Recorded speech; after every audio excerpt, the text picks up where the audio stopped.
বাদ 4 নম্বর হচ্ছে আল গুলু ফিল আউলিয়া ওয়াস সালিহিন, সজ্জন আর উলিয়া উলিয়া বলে যাদেরকে মানুষ জানে বা ডাকে, তাদেরকে এই নামে, তাদের ব্যাপারে বাড়াবাড়ি। এই বাড়াবাড়ির মাধ্যমে সব ধ্বংস লীলা কায়েম হয়েছে আগের যুগের বনি ইসরায়েলের মধ্যে। এটা আল্লাহ নবী সাল্লাল্লাহু আলাইহি ওয়াসাল্লাম বলে দিয়েছেন মুমূর্ষু অবস্থায় বসে, যখন মানুষ শুয়েও কষ্ট পায়, এই বিষয়ের গুরুত্ব বোঝার জন্য, যে লাআনাল্লাহুল ইয়াহুদা ওয়ান নাসারা ইত্তাখাযু কুবুর আম্বিয়াহিম মাসাজিদ। আল্লাহ পাক ইহুদি এবং খ্রিস্টানদেরকে অভিসম্পাত করুন, তারা তাদের নবীদের কবরকে মসজিদ বানিয়েছে। অন্য বর্ণনায় আসছে যে আম্বিয়াহিম ও সালেহিহিম, নবী এবং তাদের সমাজের যারা ওই একই কথা, সজ্জন। হয় নবীদেরকে কেন্দ্র করে, আর নয় যে সমস্ত মানুষকে মানুষ মনে করে যে এরা নেক সৎ, এই সমস্ত লোকজনকে কেন্দ্র করেই দুনিয়াতে এই কবর পূজা শুরু হয়। আর কবর পূজা মানে লাশ পূজা, আর এক বাক্যে এটাকে বলা হয় গায়রুল্লাহর পূজা। ওইটার নামই হলো শিরক। এখন উনি বলছেন যে এদের ব্যাপারে বাড়াবাড়ি এবং তাদের যে আসন আছে, সম্মান আছে, এই সম্মানটা তো তারা পাইছে ইবাদতের সূত্রে, তারা আল্লাহর গোলাম হিসাবে সম্মান পাইছে। লোকজন তাদেরকে দিয়ে আল্লাহর আসনে উঠানোর যখন কাজ করে, তখনই মানুষ গুমরাহ হয়ে যায়। এবং এদের ব্যাপারে এমন কিছু আকীদা পোষণ করে যে এরা উপকার সাধন করতে পারে, ক্ষতি করতে পারে, এই বিশ্বাস নিয়ে তাদেরকে মাধ্যম যখন বানায় এবং বিশেষ প্রয়োজনে দোয়া করা, হাজত পুরা হওয়া, তখন এই জিনিসগুলো শেষ পর্যন্ত গিয়ে ইবাদত পর্যন্ত ঠেকায়। ঠিক তদ্রূপ তাদের নৈকট্য লাভ করার জন্য তাদের কবরের পাশে গিয়ে পশু জবাই করা, মানত মানসা পেশ করা, তাদেরকে আহ্বান করা, তাদের কাছে ত্রাণ কামনা করা, উদ্ধার কামনা করা, সাহায্য কামনা করা, যেমন হয়েছিল নূহ আলাইহিস নবিয়্যিনা সাল্লামের কওমের মধ্যে। এবং তারা নিজেরা এটাকে বলবৎ রাখার জন্য একে অপরকে বলতো, লা তাযারুন্না আলিহাতাকুম ওয়া লা তাযারুন্না ওয়াদ্দান ওয়া লা সুওয়াআন ওয়া লা ইয়াগুথা ওয়া ইয়াউকা ওয়া নাসরা। তোমরা তোমাদের এই সমস্ত দেবতাগুলোকে ছেড়ে দিও না, মানে এদের ইবাদত পরিত্যাগ করো না, আর না ওয়াদ, সুয়া, ইয়াগুত, ইয়াউক, নাসর এদেরকে তোমরা ছাড়বে। মানে ওগুলোই ছিল ওই 5 জন মানুষই, এরা সৎ মানুষ ছিল। ইবনে আব্বাস রাদিয়াল্লাহু আনহু বলছেন যে 10 যুগ পর্যন্ত বা 10 শতাব্দী পর্যন্ত, 10 শতক মানুষ তাওহীদের উপরে ছিল। এরপরে যখন এই সমস্ত এই কর্মকাণ্ডের মাধ্যমে মানুষ শিরকে লিপ্ত হলো, তখনই আল্লাহ রাব্বুল আলামিন ফাবাআসাল্লাহু আন-নাবিয়্যিনা মুবাশশিরিনা ওয়া মুনযিরিন, আল্লাহ পাক নবীদেরকে পাঠালেন সুসংবাদদাতা হিসাবে এবং সতর্ককারী হিসাবে। তাহলে এই দুনিয়াতে শিরক সমাজে স্টাবলিশ হওয়ার মূল ব্যাকগ্রাউন্ড যদি আমরা দেখি, তাহলে এটা হলো এই নেক মানুষ, সৎ মানুষের মধ্যে এই বিশ্বাস পোষণ করা এবং তাদেরকে নিয়ে বাড়াবাড়ি করা। এবং শেষ পর্যন্ত এখন যত দিন যাচ্ছে এই ধারাবাহিকতাই আরো বেড়ে চলেছে। আজমিরে হোক, কাশ্মীরে হোক, ওই ইরাকে হোক, নজফ কারবালায় হোক, তেহরানে, যেখানেই সত্য মিথ্যা ওটা নির্বিশেষে আজকাল সরাসরি তারা বাবার কাছে চাচ্ছে, সরাসরি চাচ্ছে যে আমাদের এই ব্যাগকে, থলিকে আপনি খালি ফেরত দিয়েন না, মানুষ খালি ফেরত গেলে আমাদেরকে লজ্জা দিবে, আপনার ব্যাপারে লজ্জার বিষয়টা আমরা মেনে নিতে পারবো না, এটা আপনার শানের সাথে মানায় না, সরাসরি বলতেছে। মানে কবরবাসী তাদেরকে দিবে। এই মাজারগুলোতে এই পরিমাণ স্পষ্ট শিরিক হচ্ছে। আজকে চ্যালেঞ্জ দিয়ে আল্লাহর বিরুদ্ধে তারা শিরিক করছে। তো এই আয়াতটা কোথায় পাওয়া যাবে? আয়াতটা হলো সূরা নূহ এর 23 নম্বর আয়াত। তারপরে বলছেন যে এটাই অর্জিত হয়েছে কিসের মধ্যে? বিভিন্ন শহরে, বিভিন্ন দেশে কবরের মধ্যে যারা শাহিদ আছেন তাদের মাধ্যমে এই শিরিকটা হচ্ছে। বাস্তব কথা, এটা আমাদের সবাই প্রায় প্রত্যক্ষদর্শী। কোন মাজারে যদি দেখা যায় ওইরকম জমজমাট অবস্থা নাই, মদ জোয়ার আড্ডা নাই, নারীবাজি সহ এগুলো নাই, ব্যাপার তাপনা বেহাপনা নাই, খোলা আকাশের নিচে গায়রুল্লাহকে সেজদা দেওয়া নাই, তখন তারা বলে এটা অসহায়, বলে যে এটা একটা গরিব মাজার, মানে মাজার ধনী হইতে গেলে ওই শিরিক লাগবে, তাইলে মাজার জমবে। ইন্না লিল্লাহি ওয়া ইন্না ইলাইহি রাজিউন। তখন করে কি, সাংবাদিক যেগুলো যায় এরা আরো এটার প্রচার চালায় এমন ভাবে যাতে করে মানুষের মাঝে এর প্রচার আরো বৃদ্ধি পায়, এবং এখানে এসে মানুষ শিরিকের বাজার আরো গরম করে। কেন? তারা এটাকে একটা নিয়ম বানিয়ে নিয়েছে যে এটাই হলো মাজারের পাওনা। শয়তান কিন্তু সবাইকে যে একভাবে গুমরা করবে যে মাজারে এসে আল্লাহর পরিবর্তে অন্যের ইবাদতের জন্য এটাকে আবাদ করা লাগবে, সবাই আসবে না। এখন এটা আরেকটা ইস্যু বানাই লাগছে যে এটা হলো একজন বড় মানুষ ছিলেন, এনার কবরটা সংরক্ষণ করে রাখা সবার দায়িত্ব, যার ফলে এখন ওই শহরের ভিতরে একেবারে গিজবিজি যেখানে জায়গা নাই, মানুষ মাথা গোজানোর জায়গা পাচ্ছে না, তারও আশপাশে গিয়ে বড় একটা জায়গা নিয়েও মাজারগুলো একেবারে সুসজ্জিত অবস্থায় আছে, টাইলস করা আছে সেখানে। মাঝে মধ্যেই তার চাদরগুলো পরিবর্তন করার ব্যবস্থা কিভাবে করা হয়, ঝাড়ু টাড়ু দিয়ে খাদিমরা এটার পরিচর্যার কিভাবে কাজ করবে, এগুলো সরকারিভাবেও হাইকোর্ট টাইকোর্ট এগুলো সহ কোনোটাতে ব্যবস্থা করা আছে, আর কোনোটাতে না থাকলেও সামাজিকভাবে এটা একেবারে আড়ম্বরপূর্ণ ব্যবস্থা সেখানে আছে। কিন্তু ঘুরে ফিরে বিষয় তো এটাই যে আল্লাহ রব্বুল আলমিনের সাথে শিরিক করার কাজ সেখানে হচ্ছে। আর এটা হইতো না যদি কোনো মানুষকে নিয়ে বাড়াবাড়ি না করত। কেউ ভালো হলো, ইবাদত করলো, এটা আল্লাহ জানেন, তারটা আল্লাহর কাছে পাওনা হিসেবে থাকবে। কিন্তু এটাকে কেন্দ্র করে এখানটা আলাদা একটা ইস্যু হয়ে যাবে, এটার মানেই হলো এটা শিরক। এটা এই যে এই আয়াত দিয়ে আল্লাহ বুঝাইলেন, আর বুখারী সহ অন্যান্য কিতাবের হাদিস দিয়ে আল্লাহ নবী সাল্লাল্লাহু আলাইহি ওয়াসাল্লাম বুঝাইলেন যে ব্যক্তি বিশেষকে নিয়ে বাড়াবাড়ি করলে এদেরকেই পরে দেবতা বানিয়ে ছেড়ে দিবে সমাজ। তো আজ তাই হচ্ছে। যাই হোক, এই জন্য আমরা এখন সামনের দিকে অগ্রসর হই 5 নম্বরের দিকে। এটা হলো আল্লাহ রাব্বুল আলামিনের যে সমস্ত নিদর্শনাবলীগুলো এই জাগতিক বিষয়ে সৃষ্টিকুলের মধ্যে রয়েছে সেগুলোর মধ্যে চিন্তা নিবদ্ধ না করা। আর এর বিপরীতে আধুনিক সভ্যতা আমাদের সামনে যে জিনিসগুলো দিয়েছে এগুলো দেখে একেবারে বিভোর হয়ে যাওয়া, এমন ভাবে এগুলোর থেকে মানে ভুল কনসেপ্ট নিয়ে বিভ্রান্ত হওয়া যে কিভাবে আধুনিক বিজ্ঞান মানুষের জীবন চলার পথকে এত সহজ করে দিল। এই এসি ফ্রিজ থেকে নিয়ে বিভিন্ন ধরনের ইকুইপমেন্ট যেগুলো আছে, সরঞ্জামাদি যেগুলো আছে, মানুষের কাজকে সহজ করে দিচ্ছে। এখন মানুষ শুধু এতটুকুই বাকি আছে যে তার খাবারটা শুধু মুখে তুলে দেওয়া যান্ত্রিক ভাবে, ওইটাও তো রবট এর মাধ্যমে আপনারা দেখতে পাচ্ছেন ব্যবস্থা করতেছে। কিন্তু এইগুলো কি আল্লাহ রাব্বুল আলামিন থেকে ভুলিয়ে দেওয়ার কারণ হওয়ার জন্য যথেষ্ট? আমরা নিজেরাই দেখতে পাচ্ছি যেখানে বিদ্যুৎ না থাকলে ওই রবটে কোনো কাজ করবে না, সুইচ বটম না চাপলে অথবা ওইটা যদি কাজ না করে কোনো কাজ হবে না। তো এইভাবে বিমান সহ, রকেট সহ আর অন্যান্য আধুনিক যত প্রযুক্তি আছে, উনি বলতে চাচ্ছেন যে এগুলো দেখে আসলেই কিন্তু বাস্তবে অনেকেই বিভ্রান্ত হয়ে গেছে। হায় হায়, তাইলে তো আমাদের হাতের মুঠোয় সবকিছু, রিমোট কন্ট্রোল, রিমোট কন্ট্রোলটা তো ওই কাজই করতেছে।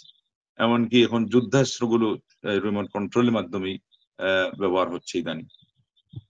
এখন এগুলো আল্লাহ রাব্বুল আলামিন মানুষের ব্রেইনে যে দিয়েছেন, এটা মানুষ যখন ভুলে যাবে তখন মানুষ এক পর্যায়ে সরাসরি না বললেও বলতে বাধ্য হবে যে এই প্রযুক্তিগুলোই প্রমাণ করতেছে যে এখানে আর আলাদা কোনো শক্তির এখানে প্রয়োজনই নাই। মানে আল্লাহ আছেন বলে তাকে মানতে হবে বলে একটা শ্রদ্ধাবোধ সহ ওনার ইবাদত করার ওই কনসেপ্টটাই কি করে মানুষের ব্রেন থেকে তুলে দেয়। যখন মানুষ কি করে আল্লাহ রাব্বুল আলামিন এর আসল রহস্য থেকে, গায়েবের ক্ষমতা আল্লাহ কতটুকু রাখেন, কিভাবে তিনি সারা পৃথিবী চালাচ্ছেন, বিশ্ব ব্রহ্মাণ্ড চালাচ্ছেন, কিয়ামতের কথা, হাসর নাসরের কথা, এগুলো যদি মানুষ কম চিন্তা করে, এবং আল্লাহ পাকের দুনিয়াতে যে এই আসমান জমিন কেমনে সৃষ্টি করলেন, আল্লাহ রাব্বুল আলামিন নিজেই বললেন যে দেখো তোমরা কিভাবে আমি খুঁটি ছাড়া আসমানকে স্থির করলাম। বরং বিজ্ঞান যেগুলো আবিষ্কার করতেছে, মানুষ যদি তার চিন্তার যে আসল ওয়ে এটা ঠিক রাখে তাহলে আল্লাহকে আরো বেশি চিনতে পারে। ও মাই গড, ওরা বলে উঠে না, বিজ্ঞানীরাই তো বলে উঠে যখন নতুন কিছু তাদের সামনে ভেসে ওঠে। কেন?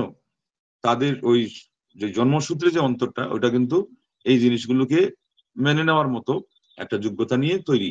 কিন্তু এরপরে তাদের মধ্যে যে নাস্তিকবাদ এর অনুভূতি অন্যরা দিয়েছে, এবং ঠিক তদ্রুপ বাতিল ধর্ম হিসাবে যার যার ধর্মাবলম্বী গডফাদাররা পপরা তাদেরকে গাইড করে বলছে যে আমাদের খ্রিস্টান ধর্মই আসল, ওইদিকে ইহুদিদের পাদ্রীরা বলছে যে আমাদের ইহুদি ধর্ম আসল, হিন্দুদের ঠাকুররা মুনি ঋষিরা বুঝাইছে যে না, আমাদের ধর্ম আসল। তখন আর ধর্মীয় ক্ষেত্রে তারা যে এত বোকা, সামান্য জ্ঞান বিজ্ঞান তখন আর খাটায় না, একটু লজিক এই জিনিসগুলো খাটায় না। বাস্তবে লজিক খাটাইলেও কিন্তু মানুষ বুঝতে পারে যে না, স্রষ্টা একজন আছে এবং ওনার আবাদতটাই হলো আসল এবং ওনাকে এক মানাটাই হলো আসল। এই জন্য উনি বলছেন যে এই জিনিসগুলো দেখে তারা মানুষের ক্ষমতাকেই প্রাধান্য দিয়ে এবং এই যে উদ্ভাবনী যে উপাদানগুলো এগুলোকেই তারা কি করেছে, আসল বানিয়ে নিয়েছে। এবং এই ঘটনা আগেও ঘটছে। হারুন যেমন বলছিল ইন্নামা উতিতু আলা ইলমিন ইনদি, হারুনের যে এত অঢেল সম্পদ ছিল, তা এখানে তার তো কিছু হাত লাগানো তো ছিলই, যে একটু সে চেষ্টা করছে, কিন্তু এটা তো চিন্তা করা দরকার ছিল যে আরো অনেকেই আমার চেয়ে হয়তো বেশি চেষ্টা করে, পাই নাই কেন? তাহলে নিশ্চয়ই সেখানে অদৃশ্যের একজন শক্তি আছেন, ক্ষমতাধর আছেন, যিনি স্রষ্টা, যিনি মাবুদ, যিনি মনিব, যিনি আবাদতপর হকদার। কিন্তু না, মানুষের এক পর্যায়ে কিন্তু সে তার ওগুলো দিয়ে ধোকায় পড়ে যায়। এক পর্যায়ে সে মানে জানে যে আমি আসল কথাটা নাই, তারপরও সে বলতে বাধ্য হয়, যেমন ফিরাউন বলছিল যে আমি তো, আমাকে ছাড়া তোমাদের কোনো মাবুদ দেখি না, আর আমি তোমাদের সর্ব সর্বাপেক্ষা বড় মাবুদ। তো হারুন বলে দিয়েছে ওইটা না বললেও যে এটা তো আমার, এটা আমি আমার হাতের কামাই হিসাবে আমার এটা সকল ক্রেডিট। মানুষের কথা আল্লাহ বলছেন আরেক জায়গায়, কারণ না হয় বলছিল, সেটা আল্লাহ বলছেন সূরা কাসাসের ৭৮ নম্বর আয়াতে। মানুষের স্বভাব হিসাবে আল্লাহ পাক বলতেছেন, মানুষও এই কথা বলে সূরা ফুসসিলাতের ৫০ নম্বর আয়াতে যে হাযা লি ইন্নামা উতিতুহু আলা ইলম, এটা তো আমার। আর সূরা জুমারের ৪৯ নম্বর আয়াতে ৪৯ নম্বর আয়াতে বলছে ইন্নামা উতিতুহু আলা ইলম, আমার বিদ্যাবত্তা, আমার প্রজ্ঞা, আমার জ্ঞান গরিমা এগুলোর উপরে এটা আমি পেয়েছি। লা হাওলা ওয়ালা কুওয়াতা ইল্লা বিল্লাহ। এখানে তারা এটা চিন্তাই করলো না যে কে তাদেরকে যে উপাদানগুলো দিয়ে এটা তারা অর্জন করলো, এখানে কিছু যন্ত্রাংশ ছিল, ওগুলো উদ্ভাবন করার ক্ষমতা কে দিল? একটা যন্ত্রের সাহায্যে বা কয়েকটা যন্ত্রের সাহায্যে তো আরেকটা তৈরি হয়। তো সবগুলোর যখন আমরা শেষের দিকে নিয়ে এসে গোড়ার দিকে যাব, তখন তো তাদেরকে বুঝতে বাধ্য হইতে হইতো যে এখানে তো একটা অদৃশ্য ক্ষমতাই কাজ করছে, আমাদেরকে এই জিনিসগুলো দিল কে, উপাদানগুলো দিল কে? পারমাণবিক যে অস্ত্র দিয়ে তারা যে একেবারে ওই যে আরো কিছু আরো মারাত্মক কিছু দিয়ে যে হিরোশিমা তারা পুড়িয়ে দিল, তারা যদি বলে যে আমাদের ওই আহ ওই যে উপাদানটাই হলো ক্ষমতার সবকিছু, তাইলে তো ভুল। ওইটা যে আসলো কোত্থেকে? এটাকে ভেঙে ভেঙে তারা যে অস্ত্র দিয়ে ছোট করলো, ওই অস্ত্রটা তাদেরকে তৈরি করার বুদ্ধি বিবেক তাদের ব্রেইনে ধরিয়ে দিলেন কে, তুলে দিলেন কে? ওই ব্রেনটাই যে তারা পাইল ওটা কোথার থেকে? সে তাকে কে নিজে আবিষ্কার করতে পারছে? পারে না। এইভাবে কোরআন কারীমে আল্লাহ পাক বারবার বলছেন যে আম খুলিকু মিন গায়রি শাইইন আম হুমুল খালিকুন, তারা কি কোনো বস্তু ছাড়া সৃষ্ট, নাকি না তারা নিজেরাই স্রষ্টা? মহান রব্বুল আলামিন দুইটা প্রশ্ন দিয়ে তাদেরকে একটা মানে দুই ইয়ের মধ্যে রেখে দিলেন যে এখান থেকে তাদের বাঁচার কোনো মানে উত্তর দেওয়ার কোনো কায়দা নাই, যার ফলে তৃতীয় সমাধানে আসতে হবে, সেটা হলো যে না, একজন স্রষ্টা আছেন আর তার নাম হলো আল্লাহ। কেননা কোনো কিছু ছাড়া যে তারা সৃষ্ট, এটাও কিন্তু সামান্য বিবেক যাদের আছে ওরা বলবে না। আবার নিজেরা স্রষ্টা না, এটা তো জানে। বাস্তব কথা বলতে গেলে এটাও সে কি করবে না, অস্বীকার করবে না। তো রেজাল্ট তৃতীয় যেটা আসবে এটা হলো আল্লাহ রাব্বুল আলামিন স্রষ্টা। আল্লাহু আকবার। এই বিষয়ে তো অনেক লম্বা আলোচনা ওই আগের কিতাব যেটা আমার মনে হয় সেখানে আলোচনা হয়েছে, কাশফুস শুবহাতে ভূমিকায়। ওটা ভালো করে আবার শুনে নিন যে আল্লাহ রাব্বুল আলামিনের অস্তিত্ব সম্পর্কে বড় বড় ইমামদের কি মন্তব্য ছিল। এবং একজন পাশ্চাত্যের মানে নাস্তিক, সে বলতে চাইছিল যে না, আমি নিজেও তো তাইলে আল্লাহ। তখন সে গোশতের টুকরাকে কয়েকটা বোতলের মধ্যে রেখে সপ্তাহখানিক পরে ওদেরকে ডাকছে, ডাকার পরে বলছে এই দেখো এখানে যে পোকাগুলো তৈরি হয়েছে এটা আমি তৈরি করছি। তখনই একজন যখন বললো যে এখানে কয়টা পুরুষ জাতীয় কয়টা নারী জাতীয় এটা বলেন, তখন হয়ে গেছে ফাবহিতাল্লাযী কাফার। কোরআনে আল্লাহ পাক যেভাবে বলছেন, ইব্রাহিম আলাইহিস সালাম উত্তর দিতে পারে নাই, তখন কাফির কি হয়ে গেছে, হয়ে গেছে, নিশ্চুপ হয়ে গেছে। তো এখানে ইনাদের এই একই অবস্থা। আরেকজন বলছিল যে আল্লাহ রাব্বুল আলামিন দেখা যায় না, তাহলে মানা যাবে না, ইহুদি এক শিক্ষক। তখন ছাত্র বলল যে আমি কথা বলতে চাই। সে তখন শিক্ষকের জায়গায় দাঁড়িয়ে গিয়ে বলল যে আমি এতদিন মনে করতাম আমাদের শিক্ষক মোটামুটি একজন জ্ঞানী মানুষ, এখন দেখছি তিনি সবচেয়ে নির্বোধ। হ্যাঁ হ্যাঁ, এটা কি বললা তুমি এখানে, এই জন্য বলতে আসছো নাকি আমাকে অপমান করার জন্য? না, আপনার কথাতে আমি প্রমাণ পেলাম। কি কথা প্রমাণ পেলাম? তা আপনি বললেন যে ননসিস ইজ নাথিং, যা দেখা যায় না তা মানা যায় না, মানে তার অস্তিত্ব নেই। তো এখন সে আবার প্রশ্ন করছে আপনার বিবেকটা, মাঝখানে আগে আগে প্রশ্ন করছে আপনার ব্রেনটা কি দেখা যায়? তখন শিক্ষক বলছে না দেখা যায় না, তখনই সে তখন এই পয়েন্ট আউট করছে। এরপরে শেষে তিনি যখন বললেন যে আমার কেন বোকা বললাম, বললেন যে যেটাই দেখা যায় না সেটা যদি না হয় তাহলে আপনার ব্রেন দেখা যায় না, তো অতএব আপনি না। অথচ আল্লাহ রাব্বুল আলামিন যে আছেন এটা তো সৃষ্টির প্রত্যেকটা পরতে পরতে মহান রাব্বুল আলামিনের সাক্ষ্য, এটা সেটে দেওয়া আছে, এটে দেওয়া আছে। ঠিক তদ্রূপ আরেকজন পণ্ডিতের কাছে গেলে তিনি তখন আঘাত করে তারপরে 3টা প্রশ্নের উত্তর দিয়েছিলেন। মোট কথা সেখানেও কনসেপ্ট এটাই ছিল যে যা দেখা যায় না তা মানার কথা সে বলছিল যে স্বীকৃত না। তখন হওয়া যখন শুরু করছে তখন তিনি বললেন যে, কেন তোমার এই ব্যথাটা দেখা যায় না, আবার তুমি বলছো যে তুমি ব্যথা পাচ্ছ? তখন সে আবার ওই ওই যে বলে না যে সোজা আঙ্গুলে ঘি ওঠে না, কিন্তু এটার অবস্থা দেখে এই মায়ের যখন পড়ছে তার মাথার উপরে, তখন সে বাধ্য হয়ে বলছে যে না না আছে। আসল ঘটনা হলো প্রত্যেকটা মানুষের মনের ভিতরেই আল্লাহ রাব্বুল আলামিনের এই স্বীকৃতিটা আছে, বিদ্যমান। কিন্তু ওই যে ভুল বোঝাবুঝির কারণে কেউ নিজেকে ওই ভুলের মধ্যেই গোঁজামিল দিয়ে থাকতে চায়। কারণ এইভাবে গোলমাল করে কয়েকদিন চলে গেলে তো আর ওই স্রষ্টাকে মানা আর ওনার অনুশাসন মেনে চলা ওই কষ্টটা আর আমাকে পাইল না। তো এইভাবে যারা ধোঁকাগ্রস্ত হয়েছে, দেখেন আজকে মুসলমানের সন্তান আসাদ নূর কিভাবে আল্লাহ নবী সাল্লাল্লাহু আলাইহি ওয়াসাল্লামের বিরুদ্ধে মন্তব্য করতে পারে। তো এই জন্যই যে ও মনে করে নিয়েছে যে এগুলো মন্তব্য করলে আল্লাহ নবী মিথ্যা সাব্যস্ত হয়ে যাবে, আর উনি মিথ্যা সাব্যস্ত হয়ে গেলে আমার আর ধর্মকর্ম লাগবে না। আল্লাহর কাছে গিয়ে আমি বলবো যে আমি যে যুক্তি দিয়েছিলাম এই যুক্তিতে মোটামুটি আমি একটা বুঝ পাইছি, আমার কিছু ভক্ত আমি বানিয়ে রাখতে পারছি, তো আমাকে আপনি মাপ দেন। সে কি মাপ পাবে না আরো মায়ের খাবে? আর আমাদের জন্য যে তার পিছনে বা এই ধরনের কোনো ইস্যু নিয়ে খালি ব্যস্ত হয়ে যেতে হবে, এটার তো দরকারই নেই।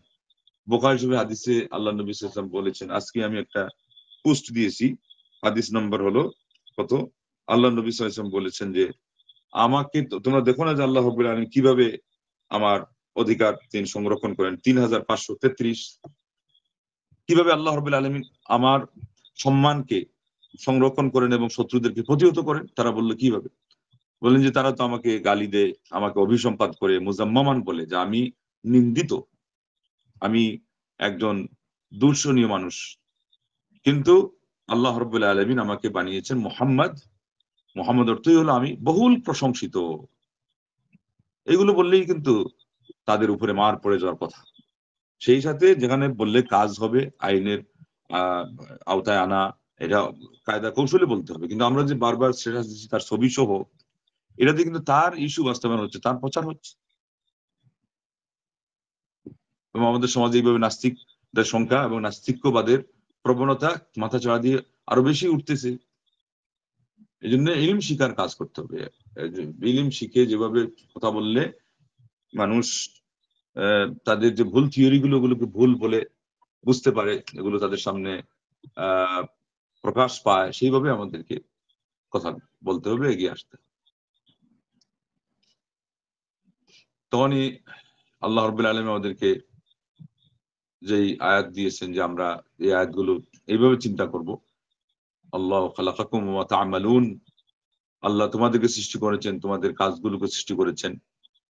এইভাবে করে আমরা যখন চিন্তা করব তখন আমাদেরকে এই বস্তু গত যেই অগ্রগতি বর্তমান দুনিয়াতে যেটা হয়েছে এটা আমাদেরকে বিভ্রান্ত করতে পারবে না। দুনিয়ার আয়েশ-আরাম, চাকচিক্য এগুলো বেশিরভাগ মানুষকে কিন্তু ভুলিয়ে রেখে দিয়েছে। এবং আল্লাহ রাব্বুল আলামিন ওই সময়ই বলে দিয়েছেন যে জিনাতুল হায়াতিদ দুনিয়া, আল মালু ওয়াল বানুন জিনাতুল হায়াতিদ দুনিয়া। সম্পদ এবং সন্তান সন্ততি এটা হলো এই দুনিয়ার এই পার্থিব জীবনের সৌন্দর্য।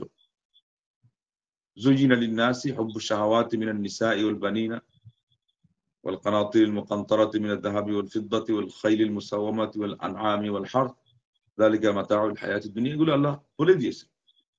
আল্লাহ বলছেন যে এগুলো সৌন্দর্য, কিন্তু এই সৌন্দর্যগুলোকে যখন আমরা স্রষ্টার সাথে না জড়াবো যে এগুলো আল্লাহর দান, আবার তিনি দিয়েছেন যে এগুলো যাকে যতটুকু আল্লাহ দিয়েছেন হালাল ভাবে এটা শুকরিয়া আদায় করতে হবে, এইভাবে আরো দানও করতে হবে। তখন এখানে আমাদের দায়িত্ব আরো এসে যায়। উল্টা আমরা এটা দেখে বিভ্রান্ত হওয়ার তো কোনো কথাই না।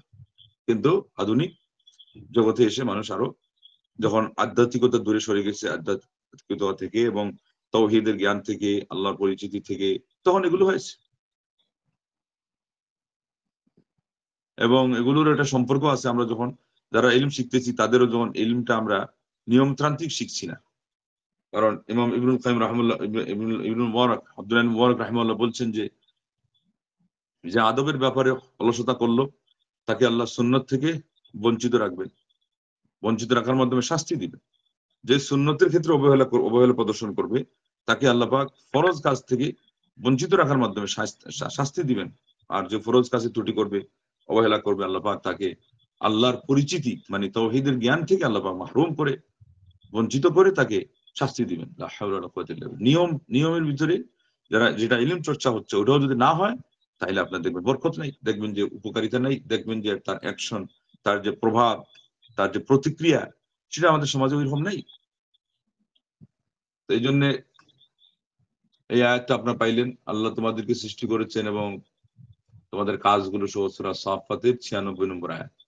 এরপরে সূরা আরাফের 185 নম্বর আয়াত আল্লাহ বলছেন, আওয়ালাম ইয়ানজুরু ইলা মালাকুতিস সামাওয়াতি ওয়াল আরদ ওয়া মা খালাকাল্লাহু মিন শাই। তারা কি লক্ষ্য করে না? এখানে হলো চিন্তাশীল অন্তর নিয়ে লক্ষ্য করা। আল্লাহ রাব্বুল আলামিন এর রাজত্ব, আল্লাহর ক্ষমতা, আসমান জমিনে যেগুলো আছে এবং যা তিনি সৃষ্টি করেছেন এগুলোর মধ্যে তারা কি একটু চিন্তা করে না? ওয়া ফি কুল্লি শাইইন লাহু আয়াতুন ইযা কানাত লিল মারই ফিকরাতুন। আরবি ভাষী কবি বলেছেন যে মানুষ যখন চিন্তা রাখে, তার যখন চিন্তা ভাবনা থাকে, তখন তার স্রষ্টার প্রত্যেকটা সৃষ্টিকুলের পরতে পরতে তার সৃষ্টি রন্ধ্রে রন্ধ্রে তার জন্য নিদর্শন নিহিত থাকে।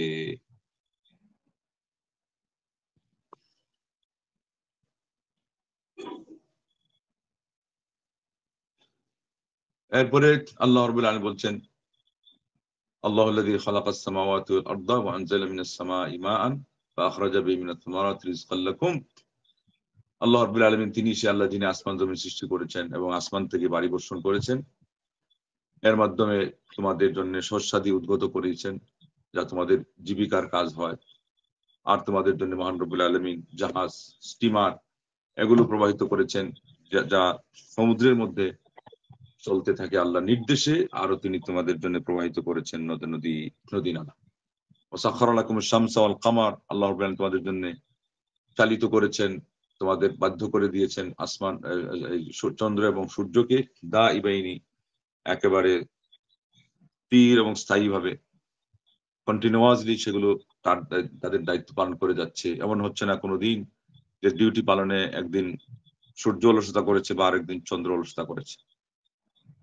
টাইমিং এর মধ্যে আল্লাহ রাব্বুল আলামিন বেশ কম এর সিস্টেম রাখছেন বলে কোনোটা বেশিক্ষণ সময় নিয়ে থাকে, কোনোটা কম সময় নিয়ে থাকে, কখনো ইনি দীর্ঘ সময় দেয়, কখনো উনি দীর্ঘ সময় দেয়, যার ফলে দিন এবং রাত্রির মধ্যে বেশ কম হয়। এটা আল্লাহ করেই দিয়েছে, এটাও একটা হিকমত। যদি সমানভাবে থাকতো আমাদের মধ্যে একগুঁয়েমি ভাব এসে যেত, আমরা অলস হয়ে যেতাম।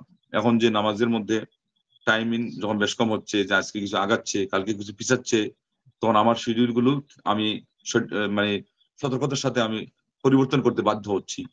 একই থাকলে কিন্তু একগুঁয়েমি বেশি আসে, অলসতা বেশি আসে। আরো অনেক হিকমত থাকতে পারে। ঠিক তদ্রুপ ঠান্ডা গরম এগুলো আল্লাহ রাব্বুল আলামিন করে থাকেন হিকমতের মাধ্যমে। এবং গরমের মধ্যে তো গরম কেন ঠান্ডা দুইটার মধ্যেই আল্লাহ জাহান্নামের কথা স্মরণ করিয়ে দেওয়ার কথাও সেখানে হাদিসে আল্লাহ নবী সাল্লাল্লাহু আলাইহি ওয়াসাল্লাম আমাদেরকে ইঙ্গিতে ওর যে ব্যাকগ্রাউন্ডটা এটা বলার মাধ্যমে বলে দিয়েছে যে জাহান্নামের একটা ঠান্ডা শ্বাসের কারণে সারা পৃথিবী 6 মাস শীতে ভরা থাকে, আবার গরমের অংশের একটা শ্বাসের কারণে সারা পৃথিবী আল্লাহু আকবার চনচনে গরম থাকে আরো 6 মাস। এবং আল্লাহ রাব্বুল আলামিন বলেছেন যে কুল নারু জাহান্নামা আসাদ্দু হাররা, হে নবী তুমি তাদেরকে বলে দাও যে জাহান্নামের আগুন আরো কঠিন, তার দহন শক্তি আরো কঠিন, সেটা আরো গরম।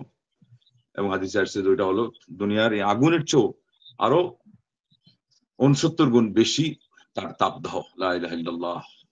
তো এই জন্য এখানে একটা পয়েন্ট তিনি উল্লেখ করেছেন, যার মাধ্যমে উদ্দেশ্য হলো আমরা যাতে করে চিন্তাশীল অন্তর নিয়ে আমরা আল্লাহ রাব্বুল আলামিনের এই জাগতিক যে জিনিসগুলো এগুলোর থেকেও আল্লাহকে আমরা আরো বেশি চিনার চেষ্টা করি। এরপরে বললেন সাখারা লাকুমুল লাইলা ওয়ান নাহার, তিনি দিন রজনী এটাকেও আমাদের জন্য প্রবাহিত করেছেন, মানে আমাদের জন্য তিনি এটাকেও নিয়োজিত করেছেন। এখানে বলা যায় তাদেরও একটা ডিউটি আছে, যেমন চন্দ্র সূর্যের ডিউটি আছে। ওয়া আতাকুম মিন কুল্লি মা সাআলতুমুহ, এবং তোমরা আল্লাহর কাছে যা চাইছো সব দিয়েছেন। ওয়া ইন তাউদ্দু নি'মাতাল্লাহি লা তুহসুহা, তোমরা যদি আল্লাহর নিয়ামত গণনা করতে যাও তাইলে শেষ করতে পারবে না। ইন্নাল ইনসানা যালুমুন কাফার, মানুষ হলো অনেক বড় জালিম এবং মহা জালিম হওয়ার পাশাপাশি অনেক বেশি বেশি অস্বীকারী। এই শেষের অংশগুলো আসছে সূরা ইব্রাহিমের 32 থেকে 34 নম্বর আয়াত। এখানে যে কথাটা আসছে যে যা চাইছি আমরা পাইছি, এটা হুবহু না পাইলেও আল্লাহ রাব্বুল আলামিনের কাছে দোয়া কবুল হয়, যে 3 পদ্ধতির যে কোনো একটা এটা তো হয়েই আছে, জন্য কথাটা বাস্তব এবং চিরসত্য।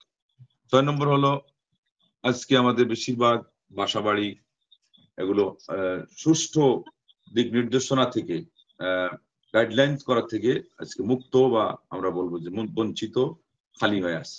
আল্লাহ নবী সাল্লাল্লাহু আলাইহি ওয়াসাল্লাম বলছেন যে কুল্লু মাউলিদিন ইউলাদু আলাল ফিতরাহ ফাআবাহু ইউহাউদানিহি আও ইউনাসসিরানিহি আও ইউমাজ্জিসানি, প্রত্যেকটা সন্তান সৃষ্টিগত স্বভাব এটা সত্যের উপরে সে জন্ম নেয়, মানে তাওহীদের উপর জন্ম নেয়। স্বভাবগতভাবে স্বভাবজাত ধর্মই হল তাওহীদ, যে আল্লাহকে মানবে, এক মানবে সেটাও। তারপরে তার পিতামাতা তাকে হয় খ্রিস্টান বানায়, কিংবা ইহুদি বানায়, কিংবা খ্রিস্টান বানায়, কিংবা অগ্নি পূজক বানায়। এটার 3টা সূত্র বলে দিলেন, যে প্রধানত এই 3টা ধর্ম পৃথিবীতে অনেক দিন যাবৎ চালু আছে। এখানে যেমন হিন্দু ধর্মের কথা নাই, কিন্তু উদ্দেশ্য এটাও শামিল যে হিন্দু পিতামাতা সন্তানকে হিন্দু বানায়, নাস্তিক পিতামাতা সন্তানকে নাস্তিক বানায়, যেটা আছে বৌদ্ধ, তারা তাদের সন্তানকে বৌদ্ধ বানায়। এইভাবে বুখারী মুসলিমে হাদিসটা আসছে। তখন বলতেছেন যে যারা আপনার অভিভাবক হবে তাদের বিশাল একটা প্রভাব আছে অধীনস্থদেরকে গড়ে তোলার মধ্যে। তো গড়ে তুলতে গিয়ে তারা তাওহীদ শিখানো না শিখানো, এটার মধ্যেও তাদের প্রভাবের একটা বিশেষ দখল আছে। তো আজকে আমাদের পিতামাতা হিসেবে গার্ডিয়ানের দায়িত্ব পালন খুব কমই হচ্ছে, এটা কারণ হিসাবে তিনি ঠিক করেছেন, বাস্তব হিসাবে এটা বিবেচিত। 7 নম্বর হলো এই শিক্ষা মাধ্যমগুলো, পাঠদান প্রতিষ্ঠানে যেগুলো শিক্ষা দেওয়া হয়, অথবা আজকাল যে অনলাইনে সামাজিক যোগাযোগ মাধ্যম সহ শিক্ষা দেওয়া হচ্ছে, সেই সাথে উনি বললেন যে প্রচার মাধ্যম এগুলো বেশিরভাগ ইসলামী জগতেও হোক, আর অন্য দেশের অন্যগুলোর কথা তো বলাই বাহুল্য, মুসলিম দেশেও এখানে তাদের দায়িত্ব থেকে তারা দূরে আছে, তারা সেই দায়িত্ব থেকে নিজেদেরকে দূরে সরিয়ে রাখছে, দায়িত্ব পালন থেকে, রেসপন্সিবিলিটি থেকে তারা সম্পূর্ণ মুক্ত হয়ে আছে। যার ফলে দেখা যাচ্ছে যে সেই কারিকুলাম যেগুলো পাঠ্যক্রম বেশিরভাগ ধর্মীয় বিষয়ের কোনো যত্ন নেয় না, এবং এর প্রতি তাদের কোনো ভ্রুক্ষেপই নাই। সেই সাথে যখন আবার প্রচার মাধ্যম যেগুলো মানুষ এর সামনে পেশ করা হয়, দেখার মাধ্যমে, শোনার মাধ্যমে যেগুলো তারা, এবং পড়ার মাধ্যমে বই পত্রিকা ম্যাগাজিন সহ, এগুলো বেশিরভাগ কিসের তাদেরকে গাইডলাইন করবে সৎ পথে সুপথে, উল্টা আরো তাদেরকে বিভ্রান্তির দিকে ঠেলে দেওয়ার মতো তথ্য উপাত্ত তাদের সামনে পরিবেশন করে। ওই যে একটু আগে আপনাদেরকে বললাম, প্রচার মিডিয়াতে আসাদুল এসে সে আল্লাহ নবীকে গালি দিলেই আপনারা এটাকে লুফে নিয়ে এটাকে একটা মাধ্যম বানাবেন না, কারণ সে তার এটাকে প্রচার মাধ্যম হিসেবে গ্রহণ করতেছে। যেখানে বললে কাজ হবে সেটা তো আমরা বলছি, যেটা বলতে হবে, কিন্তু এছাড়া খালি আপনার একটা আবেগ প্রকাশ করার মানেই কিন্তু আপনারটা প্রচার করা নয়, সেখানে শত্রুটা প্রচার করা হয়। একই অবস্থা এদেরও কাহিনী এইরকম।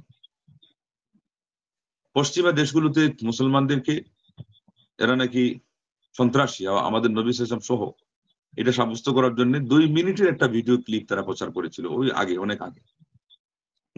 পিছনে রাখছে মসজিদের গম্বুজ এবং মিনারা, আর সামনে 2 থেকে 3 জন মানুষ গুলি নিয়ে বসে আছে চতুর্দিকে, এবং সারা পৃথিবীর মানুষকে দেখাচ্ছে যে এরাই গুলি করে মানুষকে মারার জন্য আদিষ্ট হয়েছে এই জায়গা থেকে, যেটার উপরে থাকে গম্বুজ এবং মিনারা। এখন পশ্চিমার জনগণ মসজিদ তো কোনোদিন দেখে নাই ওভাবে। এরপর থেকে যখনই মসজিদের চিত্র তাদের সামনে আসে, সাথে সাথে ওই 3টা লোকের চিত্র তাদের সামনে আসে। এবং ওরা যে মেসেজটা এখানে যুক্ত করতে চাইছিল, মেসেজটা এটা ছিল যে মসজিদ কেন্দ্রিক যে সমস্ত লোকজন গড়ে উঠে বেড়ে উঠে মসজিদের মধ্যে যাদের আনাগোনা, এরা ইমার সন্ত্রাসী। যেমন বিভিন্ন প্রচার মাধ্যমে দাড়ি টুপি এগুলোকে একেবারে যে কাজগুলো যত বেশি অসামাজিক এবং যেগুলো হলো হয়তো অসহায় মানুষের কাজ, হত দরিদ্র মানুষের কাজ, দাড়ি টুপি, আপনার বাংলাদেশের নাটকেই তো শুনতে পাওয়া যায় যে এগুলোতে তারা এই ধরনের চরিত্রগুলো কাজে লাগায়। তো এর ফলে কি হচ্ছে, আমাদের জেনারেশনের অন্তরে এই চিন্তা, এই কনসেপ্ট স্থান পেয়েছে যে না, ধর্মীয় লেবাস পোশাক এগুলো মানুষকে নিম্নমানের হিসাবে গড়ে তুলে, এরা হলো নিম্নমানের মানুষ বা অন্যায় অরাজকতার মানুষ। যেমন আপনার এই যুদ্ধের ক্ষেত্রে যে সিনগুলো তারা তুলে ধরে, সেখানে একজন মহিলাকে টেনে নিচ্ছে, কারো সম্পদ অপহরণ করছে, এটা দেখাচ্ছে দাঁড়িয়ালা মানুষকে। তো বুঝাইলো কি যে এরাই হলো এই সমস্ত কাজের কাজী বলে। নাউযুবিল্লাহ, আপনার আমার দেশেই যদি এটা চলে, তো বিধর্মীরা আপনার আমাকে ইসলামিক লেবাস পোশাক, ইসলামী ব্যক্তিত্বগুলোকে আর সামনে তুলে ধরবে? এবং ওই সময় তারা এটা করে ফেলেছে। আজকে তো নেটের যুগে, যা বললাম না একটু আগে, আমরা নিজেরা আমাদের দুর্নাম আরো প্রচার করে দিচ্ছি। যাই হোক, এগুলোর তো কাজই হলো বিনোদন দেওয়া আর মানুষকে চিত্তাকর্ষক কিছু জিনিস দিয়ে পাপের জগতের দিকে আর ঠেলে দেওয়া। তো তারা তো এগুলো করবেই।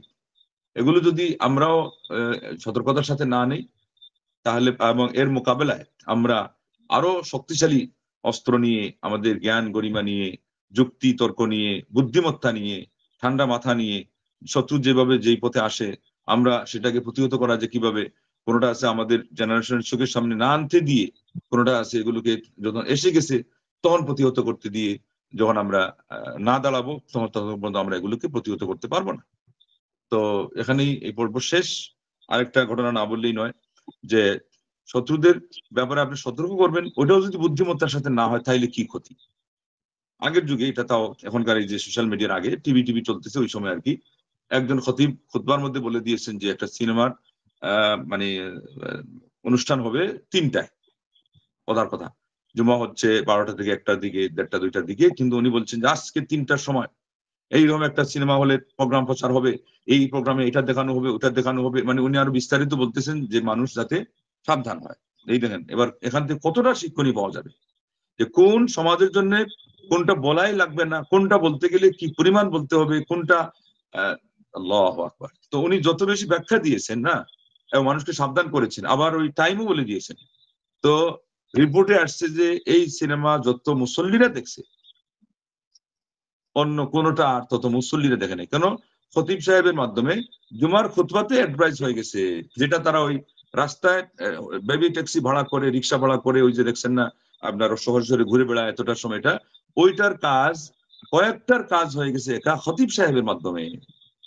তাও এটা সম্ভবত আরব সমাজে, যেখানে আলহামদুলিল্লাহ ইনাদের বিদ্যাবত্তা, দাওয়াতি ক্ষেত্রে তাদের চিন্তা চেতনা অনেক গভীরে। আমাদের অবস্থা কি হবে? আমরা যে যেখানে সেখানে যার তার প্রচারণাকে, যার তার উপস্থাপনাকে যে আমরা প্রমোট করি এবং যেটা সেটা আমরা প্রচার করি, আমাদের অবস্থা কি হবে? আল্লাহ পাক আমাদেরকে বুঝ দান করুক। যাই হোক, আমাদের এই পর্যন্ত শেষ হলো, এখন আজান হয়ে যাচ্ছে। আল্লাহ রাব্বুল আলামিন কবুল করুন। আগামী ক্লাস আমাদের তাহলে বাকি অংশ আদবের যেটা সেটা করে নেওয়া হবে। ঠিক আছে তো? জি শেখ জি। আচ্ছা, সুবহানাকাল্লাহুম্মা বিহামদিকা আশহাদু আল্লা ইলাহা ইল্লা আনতা আস্তাগফিরুকা ওয়া আতুবু ইলাইক। আর প্রশ্ন না হয় রেখে দিয়েন, আগামী ক্লাসে আমরা প্রথমেই প্রশ্ন নিব ইনশাআল্লাহ। জি শেখ, ঠিক আছে।